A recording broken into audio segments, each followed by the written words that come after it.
ECSI fans, you want to revolutionize your sports investing habits? Allow me to tell you about WagerWire. WagerWire is an app that helps you become a superior bettor by allowing you to sync all your sports books and track all your bets in one place. See your current action, your betting history, and stats. You could also sign up for sports books and collect bonus offers. Follow them at WagerWire on X, as it's the best account on the platform. Head to App Store or Play Store now and search WagerWire and download the app.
Good afternoon, sports fans from all around the globe. I am the host, Jeff Dawson, East Coast Sports Investors, and it's that time of the week for the closing bell with good friend and colleague, Mr. Ron Marmolewski, live from LA.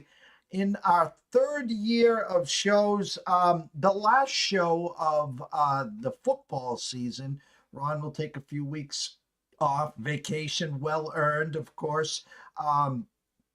He will be back, of course, whenever he wants. We'll be talking some draft, some football recaps, and all that good stuff. So today we're going to recap the Super Bowl. We talked backstage, and it was like, I knew 8 minutes in, I'm like, this is a wrap. So any Kansas City tickets, look out. But we'll get to that, of course. A shout out to our proud sponsors and partnerships. Viva Tequila Seltzer, CT Bets Austin, the team second to none. Go try one where you have your adult beverages. WagerWire, head on over to Google Play, download the app, it is free.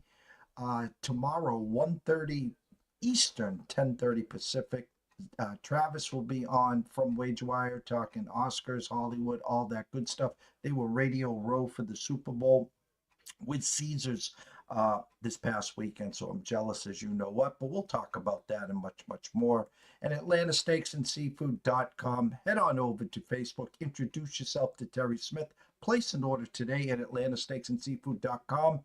Use the promo code SHRIMP, get a free 2-pound bag of shrimp, the big boys, the 1620s, shrimp cocktail, surf and turf, whatever you want to do. And take a look at the 4 subscription plans: steaks, chops, seafood. Set it and forget it. Click the box, and every 30 days, presto magic, Terry will deliver a nice box of protein for you and your family there. So without further ado, Mr. Ron Marmolewski. Morning, Ron. Good morning or afternoon, Jeff, from rainy Southern California, but very nice to put a capper on the NFL season. Long season, but in the end, pretty rewarding. You know, go back to August. Actually, go back to June and July when you're doing all your homework.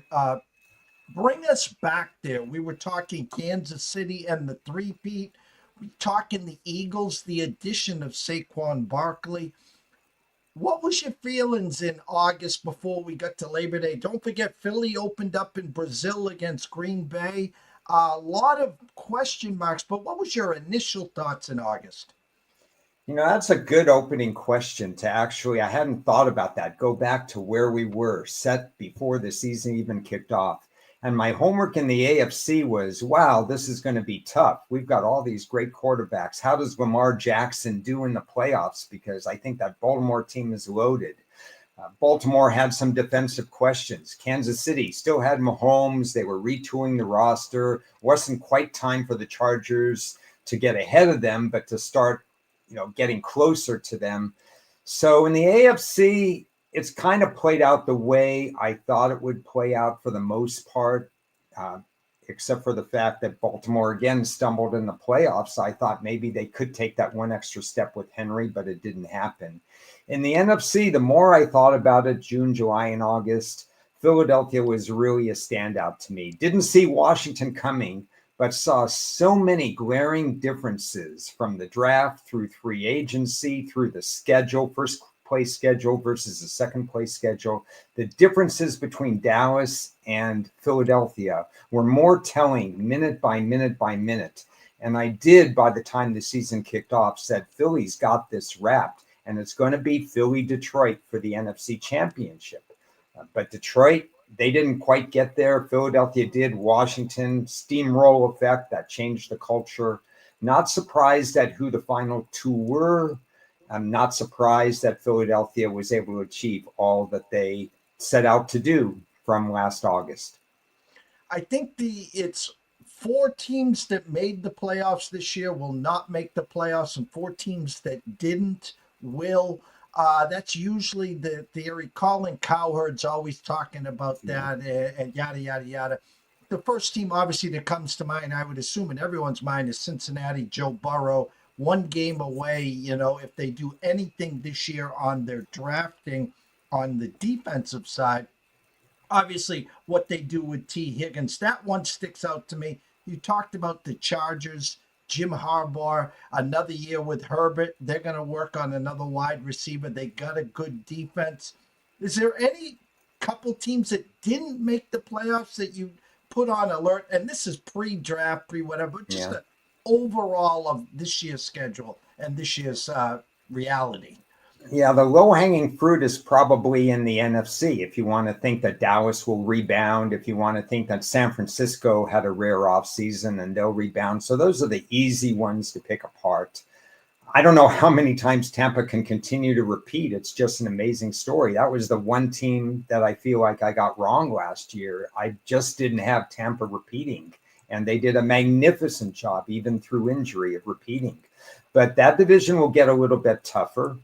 I think Carolina will improve. I think New Orleans, we could talk about Kellen Moore and what that organization needs to do. If Atlanta ever drafted a pass rusher, it would be nice. They could put some pressure on a lot of teams. So I think we're going to see at least 3 teams different in the NFC. In the AFC, you're right. I think the Chargers are ripe to even win the division. And I think Cincinnati still will be a tough division. We don't know where Pittsburgh's next moves are at quarterback and so on. And like you said, we don't have the draft results yet. But Cincinnati would certainly be in the mix. I wouldn't necessarily discount Miami. It could go up or it could go down. But Miami is an intriguing team if they put it together. They didn't have a lot of draft picks. They had some tampering. They didn't have that first-round pick. There are a lot of reasons why they couldn't fortify or refortify the roster. I wouldn't sleep on Miami yet, but come in about 4 months, we may say Miami's going for a downfall. That's the beauty of right now. We don't have free agency. We don't have the draft. We'll have more information month by month. We will get to the Super Bowl. I don't know. It could be a 3-minute conversation. We could talk for 3 hours about it, but let's stay where we are right now. And I'm just thinking outside the box here. An Atlanta team who's made it clear that it sounds like Michael Penix Jr. will be the starting quarterback, and Kirk Cousins could be off to, I don't want to say greener pastures, but on to another team as that veteran leadership. So you talked about Atlanta's deficiencies on the defensive side, pass rushers, edge rushers. We know about Bijan. We know about Drake London. We still don't know about Pitts. Is he the Pitts or is he that tight end? But from an Atlanta fan base and perspective, jar half full or jar half empty? How would you look at it leading up to the draft? Well, they've made a glaring error the last 10 years not drafting an edge rusher. If there was one team I would want to be GM for in the time machine backwards, it would be this team, because they've had good secondary players, but they have to cover too long. This is an amazing stat because I'm starting to go through each team like we talked about backstage just for a minute. And before I get to the draft, I wanted to get to what are the strengths and weaknesses that each team showed. The Atlanta Falcons, after their bye week, had a 5-week stretch where they sacked opposing quarterbacks 21 times in 5 weeks. It was amazing. It was out of the blue. I couldn't believe it. 21 sacks in 5 games. Do you know where they finished for the season in defensive sacks? 31st. They had 10 before that and 0 the last week of the year.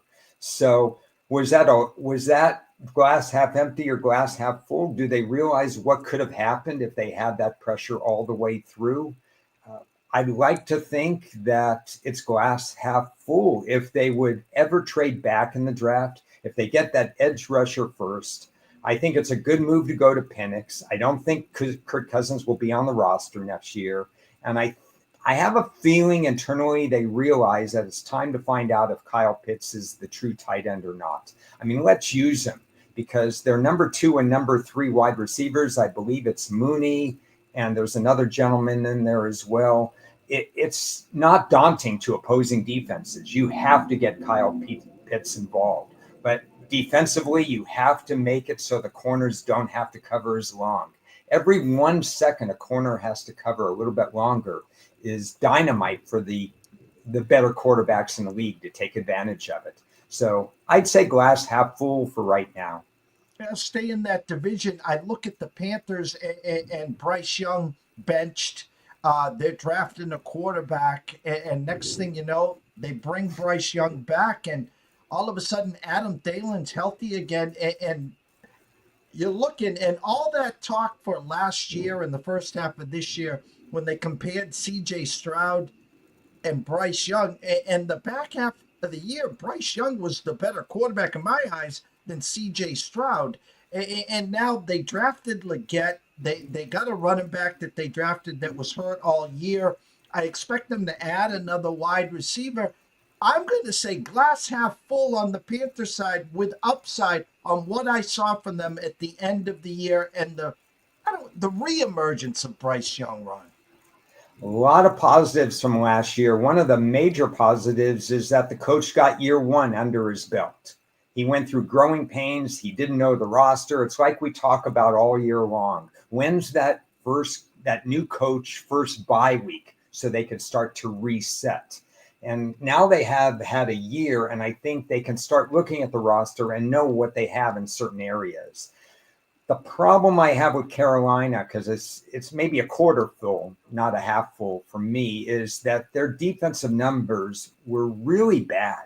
I mean, really bad. If you look at how many yards they gave up per game, what happened, and they kept the same defensive coordinator, which was fine, but they jettisoned about 5 or 6 of the starters. So they were really going with a new defense.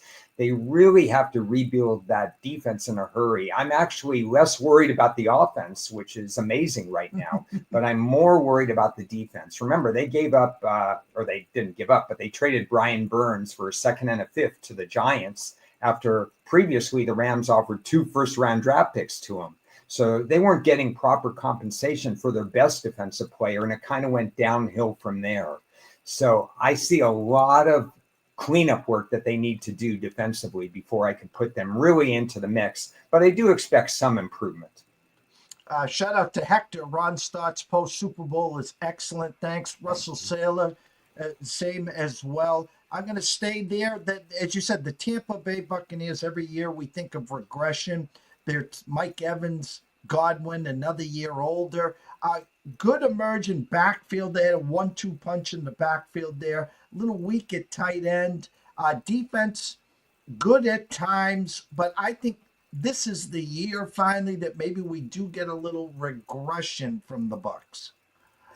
Yeah, maybe so, but I've been wrong there. So let's do a little draft story right now. If you look at Baltimore, Cincinnati, and Pittsburgh, can't put Cleveland in the mix because they were shackled by the Watson trade. Those 3, I know Cincinnati's fallen off a little bit. For years, Cincinnati had above average drafts. Pittsburgh's had back-to-back top 5 drafts, and Baltimore's always in the top 5. Then you turn it around to this division. Atlanta, dead last by every known draft analyst in the world. last year with their draft. New Orleans, they have no clue how to trade up and down and sideways. They end up with 4 or 5 picks in the draft. They get 1 or 2 really good players, and that's it.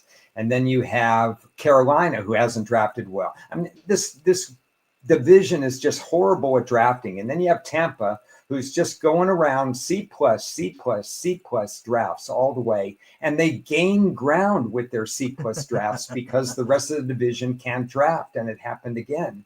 In a funny sort of way, Tampa has had more succession planning than I or others may have originally thought. They have Cansey, they have a few other guys, they have a tight end. They've done enough that the wheels are probably not going to fall off. And I'm tired about, I haven't been bad mouthing Baker Mayfield. I've just been amazed at Baker Mayfield. So I'm tired of being amazed, and I just should take it on fact that he's a really good quarterback. So I think they could fall back with another first place schedule, but I guess I'm going to take a deep breath and say, you got me bad this time. You're not going to get me bad next time. Kellen Moore takes the Saints job, and we talked for weeks on weeks. No one's taken the Saints job. He goes there for the first interview, wasn't sold, goes back for a second interview, wins the Super Bowl. If I'm Kellen, I might have wanted to stay in Philly one more year, kind of reap the 1 year pass after winning the Super Bowl. You got A.J. Brown, Devonta Smith, Goddard, Barkley, and then see what opens up next year. He takes the Saint job. Alvin Kamara, another year older. Chris Olave with concussion problems. A tight end, Jawan Johnson, that can't stay on the field. A defense that shows flashes, but another year older. I don't see the recipe for success, and I'm kind of surprised he took the job, Ron. Yeah, age is the factor, especially defensively. This defense was built to be top 10 for a long time. Then we saw Marcus Latimer, not even before he was traded, he just couldn't stay on the field. He wasn't getting, and then when he was in Washington, he couldn't stay on the field as much as well, a shell of himself. So the defense got older. This is really a good job for Kellen Moore if the GM changes his stripes. And that's unfortunately a really big if. Because you're talking about a team that's drafted probably 5.5 players per year for the last 15 to 20 years. And that's not a way to combat age in the roster. They typically under Sean Payton, same where he is with Denver, he can't help himself. He's got to have that shiny toy. And so he gets those first 2 draft picks that are really good players, but there's nothing left. There's nothing left on the roster. And to go all the way, you generally need a 53-man roster. You can't do it on 2 or 3 players, unless you have a Brady or a Mahomes or a Manning or somebody like that. He had Drew Brees, and he couldn't get to the Super Bowl game, in those 3 years in the recent decade because there wasn't a big enough roster. I remember Kellen Moore as a kid. I mean, when he's 36. I had to look it up. He seemed like he barely is over 30. I remember all those unbelievable wins at Boise State. The fact that nobody could beat him by more than a missed field goal or a field goal off the goalpost. His mind is pretty special for this offensive era of NFL football. But I mean, you're right. I don't know if it's a good fit or a bad fit. I think this is a potentially good job, but I need them to get some good toys. I need them to draft more than 5 or 6 players. And Dennis Allen, not a great head coach. We know that. He was 32nd rated by myself and others, but a really good defensive coordinator. And there'll probably be slippage on the defensive side of the ball with Kellen Moore in charge and Dennis Allen out of the building. So there are a lot of moves they have to make. And I think this is a work in progress. Let's not expect miracles right away. Shout out to Richard Poplis from Connecticut. Great show. He says here, thank you, Richard. Go Huskies, go. I'm going to go to the NFC East, home of the Super Bowl champs, Philadelphia Eagles. The SEC Georgia Bulldogs defense never blitzed in the Super Bowl. Rush 4 the whole time. The 2 outside edges just put a disaster on Mahomes, which we will get to, people. Trust me. This is all off the cup here. I don't think Ron knew this was coming, but my point here is Dallas coming off a bad year. They got to re-sign Micah. They got to figure out what they're going to do. The big cap hits begin with Dak here. They got CeeDee Lamb and a cloud of dust. Rico had a good second half. Maybe they add a deep running back class in the draft this year. Washington. Now, as much as we want to put them up on the pedestal, they got a full year now on Jaden Daniels, who I love. But again, they were able to keep Cliff. Cliff decided to stick and stay. So they kept the coaching staff. They need another wide receiver, obviously, with, Terry McLaurin. But where I'm going with this is the talk the last couple of days is Matthew Stafford to the Giants. Now, the Rams want a first-round pick. The Giants are drafting early. Now, if you're the Giants, you got egg on your face from Barkley. You drafted Malik Neighbors. You'd be giving up a lot of capital here, but are they close enough where a Stafford away to become relevant again, Rob? If I'm Matthew Stafford, that's the last place I'm going, because I'm going to be hit on every play. That's like Aaron Rodgers to the Jets before they concentrated on the offensive line. The Giants do not have the offensive line to protect Stafford, even though Stafford the Rams could use a couple of offensive tackles, but Stafford made them look better because Stafford has all that experience. So part of my argument is against myself, saying, well, Stafford could stand up because he knows how to manage the offense that way. But personally, if I'm the Giants, I have to roll the dice with one of the top two quarterbacks and start this from scratch. I need to build up the offense. I need to do what Buffalo did with Josh Allen. I need to put all the pieces around him to where he can actually succeed.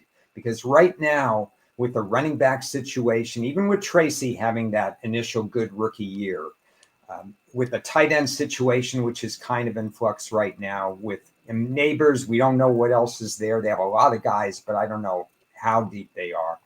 And the offensive line, which doesn't scare anybody.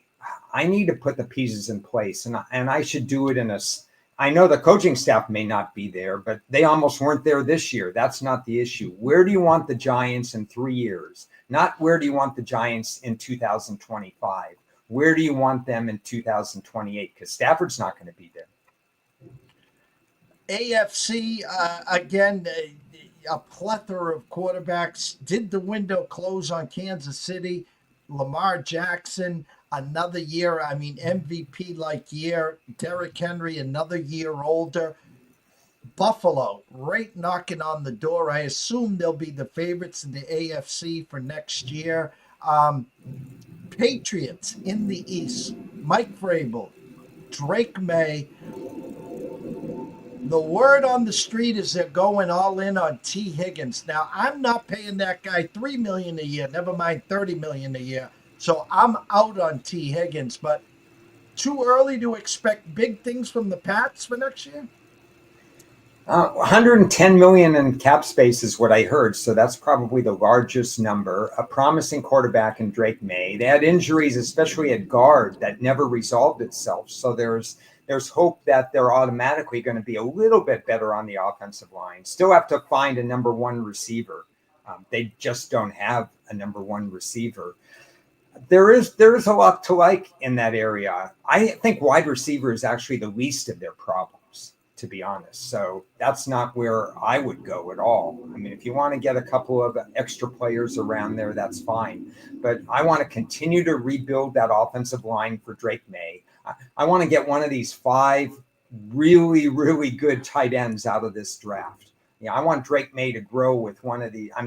Put him with Phantom. Put him with Warren. Put him with somebody on, because this is a great year for tight ends. You already have the run game in place. You have enough pieces there. Spend that money wisely, not on 2 or 3 players, but on 5 or 6 players that could be starters around the defense and so on. This is a great opportunity to leapfrog both the Jets and Miami if things go well. So let's see what happens. All right. Super Bowl, as I said backstage, and I'll say it again here, 8 minutes into the game, I thought I was watching a couple years Super Bowl, Tampa Bay, Tom Brady just put a butt whooping on the Chiefs, and that was with no left tackle, no right tackle, and Mahomes on one ankle.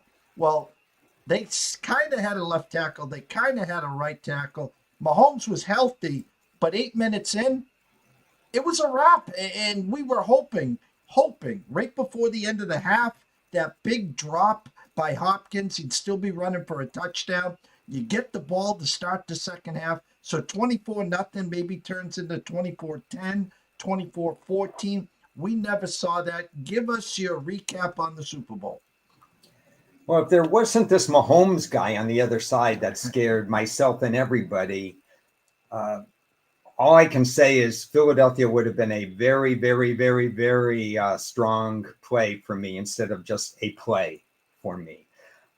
Personally, with the props, and we talked about this last week when I gave you a few props and some scenarios on the Philly wins and so on. Couldn't be more proud about that. But you always have butterflies going in, as whether you're playing the game, whether you're handicapping game and so on. How is this going to go? And you mentioned the 8-minute mark. For me, there were like 3 or 4 different moments where everything said, this is it. This is absolutely it. One of those moments was the first field goal made by the Philadelphia kicker from 7-10. And I think there were 3 times he had to re-kick the ball because of penalties. And so he made it all that. I mean, what a confidence booster for the guy who then kicked a couple of 48, 49, 50-yarders later in the game. When they made it 10-0, I started to get the feeling, this was a little bit after the 8-minute mark, but you know something? I don't think Mahomes is going to come back, because we saw right away the very fear that Kansas City people, backers, had to have is that Kansas City was going to be one-dimensional in this game. And that running game wasn't going to go anywhere because Philadelphia had stopped so many running games in the past. Hunt had 1 or 2 carries. Pacheco tried to run as hard as he could, but it was 4 carries for 7 yards. Pirine was a third down back that they didn't go too fast enough. When DeJean made that interception and took it all the way back, then we're thinking, okay, Philadelphia is going to win. What's the final score? And then when they couldn't score with the Hopkins, I don't know if it was so much of a drop as to if he just had another second to get the ball right there. He had a lot of running room, that's for sure. And then a lot of us had to sweat Hopkins out getting that second catch at the end of the game when he could have had, the big play there. But when that didn't happen and they had a goose egg at the end of the first half, you were just saying, well, it's a long halftime show. All Philadelphia has to do is not turn the ball over. And they didn't turn the ball over. And Mahomes, he was going to be under pressure. We talked about how he was going to have to go back to that gunslinging self because he was going to have to throw a whole mess of times. The only reason he didn't throw a whole mess of times is because Philadelphia really controlled the clock, and then those interceptions. And then maybe a glimpse of the future, maybe anticipating your next question. They discovered that Xavier Worthy can do more than just 5 or 6 yard slants, but Mahomes hasn't had since Tyreek Hill that really big deep threat. Maybe Rashee Rice was going to develop into that, but Worthy is a legit deep threat. And maybe we saw a glimpse into the future in terms of what Worthy can be. And let me add one more point, because I asked my friends that I play tennis with the Monday after the game. They said, I'm going to be talking about the Super Bowl. What do you want me to bring up? And they all basically said something that hasn't been brought up that much as the number one point, but they just said 6'6", 325 pounds. That's kind of what the consensus was. That Philadelphia offensive line that we were all worried, well, maybe Kansas City would get to Jalen Hurts. He was pretty clean in that pocket. That offensive line did a great job. And for all the accolades that's going to Philly's defense, let's not forget to congratulate Philly's offensive line as well. Early in the week, Colin Cowherd had Adam Kaplan on breaking down a few plays, and it was 7-0. It was 3rd and 2, and they brought Worthy into the backfield.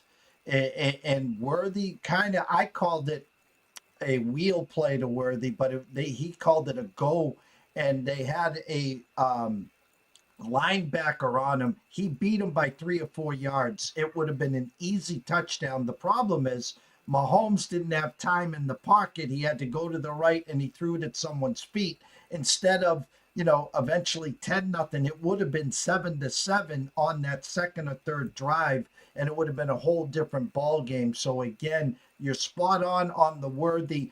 That's the one piece they have. Hopkins is on a 2-year deal. We talk about Rashee Rice. As soon as he's healthy and declared healthy, Mr. He's going to have a vacation. Yeah, I was trying to think of the proper words to call Godell God. He's going to be slapped with an 8-10 game suspension. So I'm kind of counting Rice out of it. But the other misfits of wide receivers, they're all name guys. Russell brings up Kels. He couldn't have played a worse game. Yeah. What do they do moving forward? They build it around Xavier Worthy. You'll have a healthy Pacheco. From there, you got to kind of say Rice is gone. You got Hopkins under contract. You're Andy Reid and the GM. What are you going to do in the offseason? Well, I like Hollywood Brown and Worthy as a duo, so I'm comfortable with that position early on. You can get wide receivers later than that. I'm a non-believer in Taylor, the right tackle. I think he lines up offsides every play. I think he gets exposed. I think he typecasts. He tells the defense, telegraphs what's coming based on his stance. I think they're going to make multiple changes once again on the offensive line. I know they had Joe Thuney out of place this past game because of injuries, but they drafted a BYU offensive tackle last year that got benched. He wasn't ready to play. Will he ever be ready to play? That's what the offseason and the 2 days are going to be about. What do they have in-house? But I expect 1 or 2 offensive linemen immediately to be drafted by this particular team. And then they're going to have to mix and match. They're going to have to find out who can be that cover cornerback, because it was McDuffie for a long period of time against some of these other players. But they still missed Ladarius Sneed, who they let go the year before, and he got $20 million to play in Tennessee. So I think after the offensive line and DB, then they have to make some running back decisions, believe it or not. How much does Kareem Hunt go? Can a healthy Pacheco take over at that spot? Do they want to reinforce that position in what is going to be top to bottom the deepest running back draft class that we've seen, that most draft analysts that are in their 30s, they haven't seen a running back class like this from top to bottom. This is going to be quite the class. So you can really revamp a lot of the positions, but offensive line is the number one need, in my opinion. Now, you said a week ago in your closing thoughts, has the window closed on the three-peat and obviously the Chiefs? And I said backstage, window closed, it's slammed shut. Now, there's a blueprint. There's 60 minutes on how to beat the Chiefs. Now, if we play back their whole season, they were the kings of winning the one-possession games. We know that doesn't happen the following year, whether it's a blocked field goal, a PI not called, likely's on the quarter-inch line. And now you got a Bo Nix, like Jaden Daniels, you got a full year on him now. We talked about Harbaugh. We talked about Herbert. But there's no one in the AFC that can duplicate that defense that Philly brought there. But what is the AFC saying on now how to beat these Chiefs? Well, if you're anybody but Baltimore, you're trying to take notes from this. How can you rush 4 people up front and not have to blitz and then cover the people that you need to cover Worthy deep, cover Kelsey over the middle, do some of these other things? Kansas City made it a little easier because their offensive line didn't do a good job in the Super Bowl, and their running backs were exposed as just kind of complementary types in this particular case. So without the draft and free agency to guide us along, the blueprint is yes, make sure that Mahomes doesn't beat you deep. try to make them one-dimensional and try to find a pass rush from 4 individuals and not have to blitz Mahomes, because the great ones will always find a way. The vision of Mahomes will find a way to get it done against the blitz. I put Baltimore aside because I would think a lot of people are shaking their head. What Baltimore did in the regular season this past year, they put up numbers that were unprecedented. The best run offense, the best run defense, 41 touchdowns for Lamar Jackson, 4 interceptions for Lamar Jackson. There were just so many good things that they did, yet they couldn't advance in the playoffs. The only thing Baltimore needs to do is have a long talk with themselves internally and just get better and not worry about anybody else on how to beat anybody else. Baltimore's job is to make sure that nobody can beat them, but the other teams do have a blueprint. Last question from me is came out today. Steelers calling Jacksonville for Trevor Lawrence. Now, we know the defense for Pittsburgh is great. They brought up their numbers, the worst team in the NFL in the first period. They were just playing from behind the whole year. They've made it pretty clear Russell Wilson isn't the future. Justin Fields isn't the future. If you're Mike Tomlin and the GMs, and you're part of the GM process here, Ron, is Trevor Lawrence the potential future for the Pittsburgh Steelers? So, how do I put this gently? I think Trevor Lawrence, maybe I overvalued Trevor Lawrence because I thought he played so hurt in 2023 that I thought he'd rebound in 2024. But a combination of factors, obviously the GM bears a lot of the blame, but there were other things that didn't go right for Trevor Lawrence, and now we have questions about him.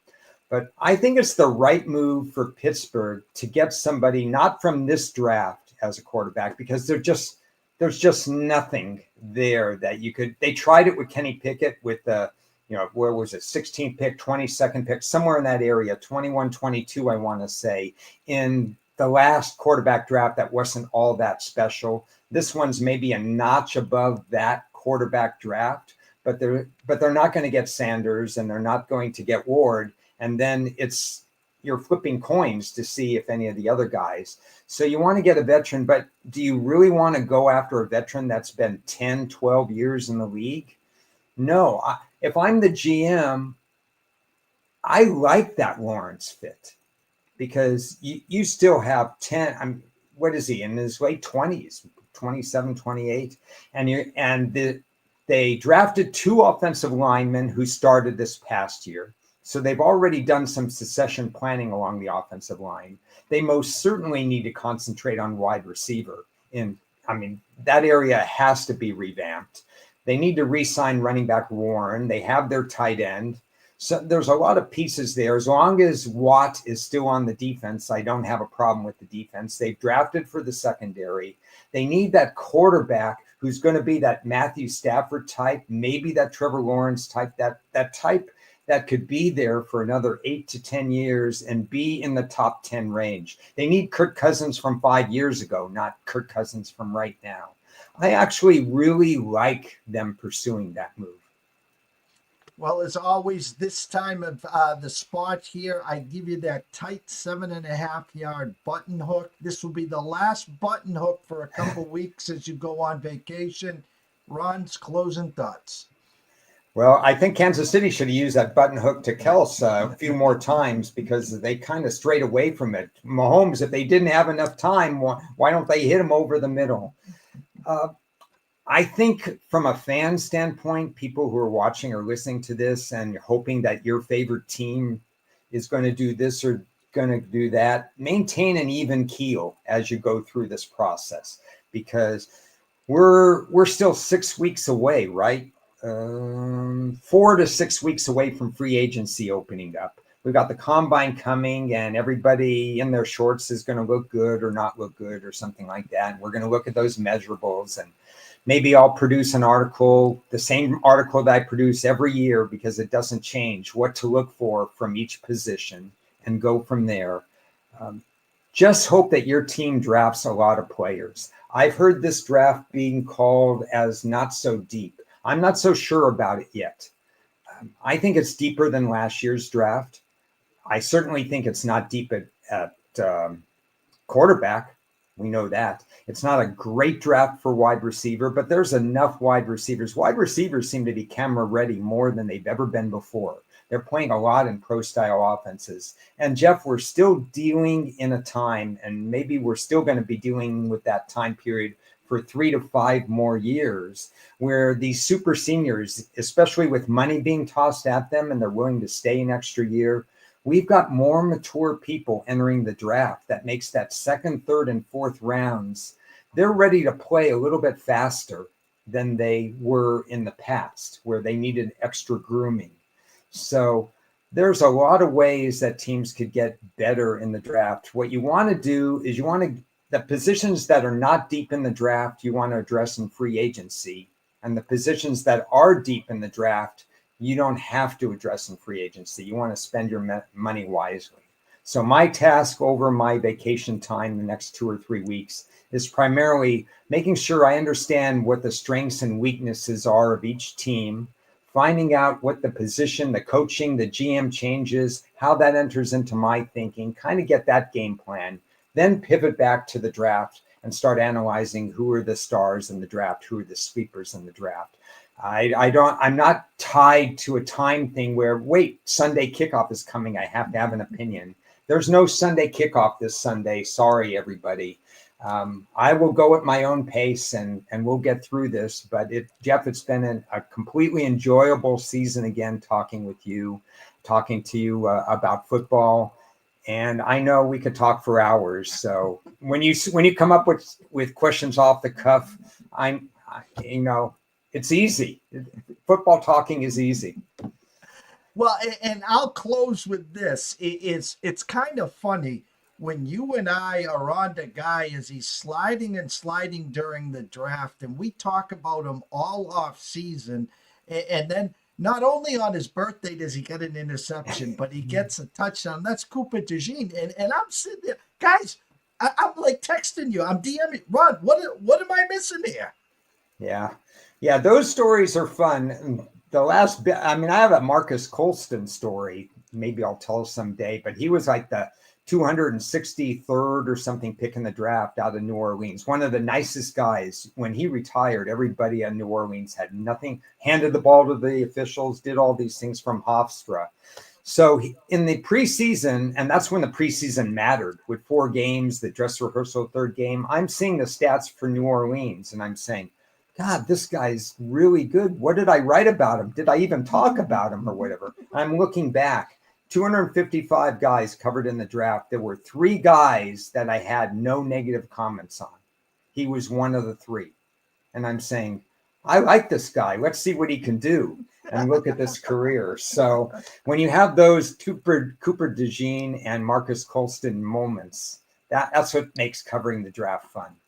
Well, it's been an amazing year. Like I said, make sure you thank your wife. I kept you overtime so many Thursdays and a couple Fridays. And as you said, we could talk for hours. Shout out to Russell Saylor. Shout out to Richard Poplis, Hector. Guys, we're not going anywhere. Ron's going to take a couple weeks off. He'll be up here back with us. You check our timelines. We'll make sure we put the time and days. We'll be talking combines. We'll be talking drafts. And then he gets his full homework slate going. He does his recaps. And then next thing you know, it's 2025, 2026, 2025. You name it, we got it here. So from myself, Jeff Dawson at EC Sports Investor, one and only Ron Bomerlewski at Ron A Sports. Everyone have a blessed evening. Thank you guys so much for watching, and we will see you soon.